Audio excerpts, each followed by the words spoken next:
नमस्कार, आप देख रहे हैं न्यूज़ फॉर नेशन और मैं स्वाति पांडे आपके साथ। बिहार की राजनीतिक गलियारों में अगर कोई एक नाम चर्चा का विषय बना हुआ है इन कुछ दिनों में, तो वो हैं जदयू के पार्लियामेंट्री बोर्ड के अध्यक्ष उपेंद्र कुशवाहा। उपेंद्र कुशवाहा लगातार तल्ख टिप्पणी देते नजर आ रहे हैं, उनकी तल्ख तेवर देखती नजर आ रही हैं।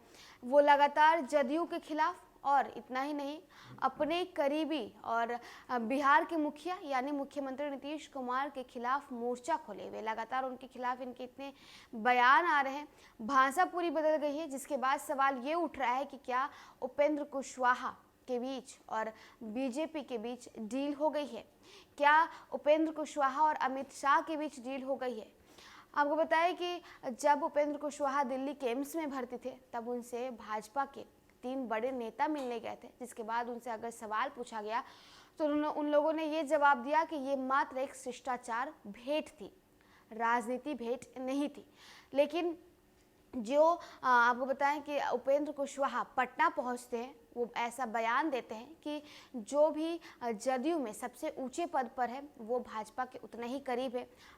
उन्होंने ये भी बयान दिया कि जदयू लगातार कमज़ोर होती जा रही है। और इतना ही नहीं, बीते दिनों जगदेव प्रसाद की जयंती पर पटना में उपेंद्र कुशवाहा जदयू से अलग होकर खुद का एक कार्यक्रम ऑर्गेनाइज करते हैं और उस कार्यक्रम में कहते हैं कि 30 साल से जो लोग सत्ता में हैं, 30 साल से जो लोग बिहार का कमान संभाल रहे हैं, वो लोग शोषित हैं।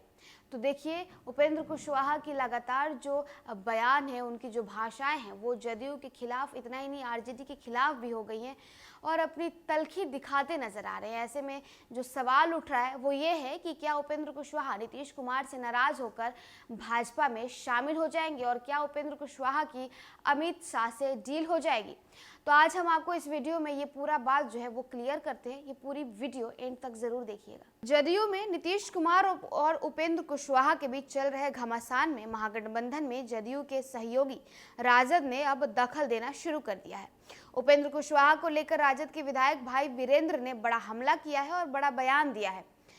वह समिति के अध्यक्ष भी हैं। इतना ही नहीं, उन्होंने कहा है कि यह उनके और देश के गृह मंत्री अमित शाह के बीच एक डील हुई है। इसी वजह से उपेंद्र कुशवाहा लगातार इस तरह की भाषा बोल रहे हैं। उपेंद्र कुशवाहा खुद जदयू छोड़कर जाने वाले हैं। लगातार लंबे समय से एक ही परिवार के सदस्यों के सरकार का प्रतिनिधित्व करने के सवाल पर भाई वीरेंद्र ने यह बयान दिया है। उन्होंने कहा कि उपेंद्र कुशवाहा से भी यह सवाल पूछा जाना चाहिए कि वे कहां कहां रहे हैं, किनके संपर्क में रहे हैं और किनकी भाषा बोल रहे हैं। उनकी डील तय है और वे खुद चले जाएंगे। इससे पहले भाई वीरेंद्र बीते दिनों लखीसराय पहुंचे थे। शुक्रवार को प्राक्कलन समिति के अध्यक्ष के रूप में भाई वीरेंद्र ने प्रशासनिक पदाधिकारी के साथ बैठक की है। उन्होंने बैठक के बाद क्षेत्र में विकास कार्यों को जमीन पर उतारने का निर्देश दिया। उन्होंने कहा कि अब एनडीए नहीं बल्कि महागठबंधन की सरकार है। सरकार बदली है तो पदाधिकारियों को अपना मिजाज भी बदलना होगा। सरकार की योजनाओं को जमीन पर उतारने के लिए ईमानदारी से काम करने की जरूरत है। उन्होंने विकास कार्यों की रिपोर्ट भी मांगी है, साथ ही पदाधिकारियों को कई आवश्यक दिशा निर्देश भी दिए हैं। भाई वीरेंद्र ने बिहार में चल रही जातीय जनगणना को जनहित में बताया है। उन्होंने कहा कि निश्चित रूप से जब भी गरीब जनता का काम होगा तो सामंतवादी विचारधारा रखने वाले लोगों को परेशानियां होंगी ही। वे दुष्प्रचार व 90-10 का आरोप लगाते रहेंगे। गरीबों के हित में सोचने वाली सरकार को लेकर सामंतवादी विचारधारा वाली पार्टी के बीच भय की स्थिति बन गई है।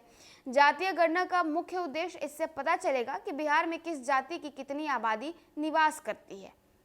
जातियों की भागीदारी के अनुरूप बजट में प्रावधान हो रहे हैं या नहीं, कहीं कोई विकास से वंचित न रह जाए।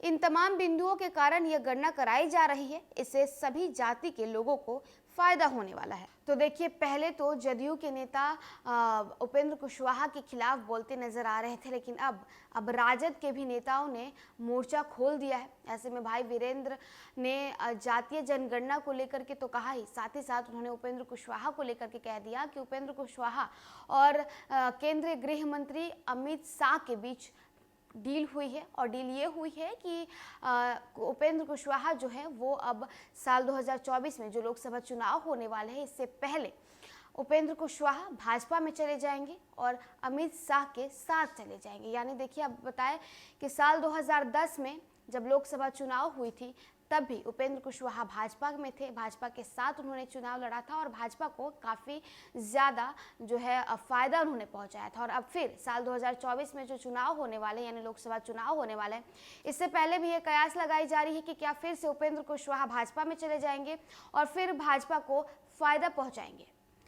चलिए, इस खबर में बस इतना ही और भी वीडियोज़ और अपडेट्स के लिए आप देखते रहें न्यूज़ फॉर नेशन।